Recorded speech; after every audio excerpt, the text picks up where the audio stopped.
Okay. Alright, let's try to make the cables neat this time. Let's see. Yeah, I'll do that. Alright, wait.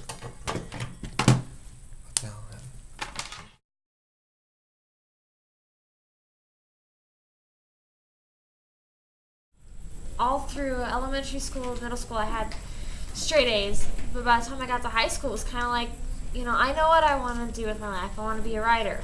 So how is taking Algebra 2 helping my creative writing ability? It's not.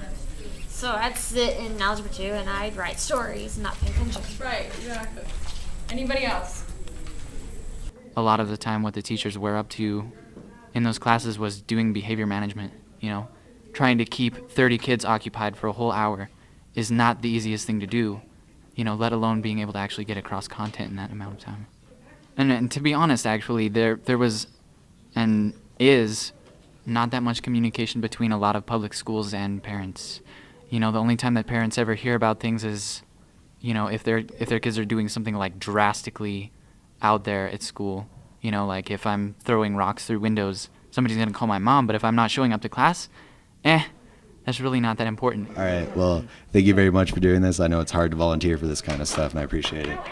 Thank you.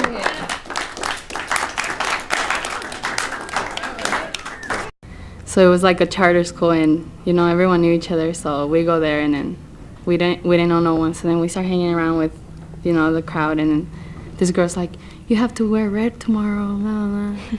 So then the girls come in the next day, and it's all red. So then the principal calls us in. "You guys are doing gang-related stuff and blah, blah, blah." So then ever since that day, we were classified as gang members.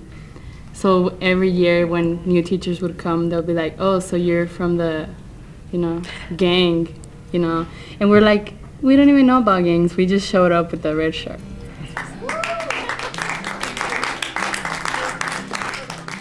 I thought it was really fun. Those kids were delightful. Just meeting people and all these diverse people. It was great.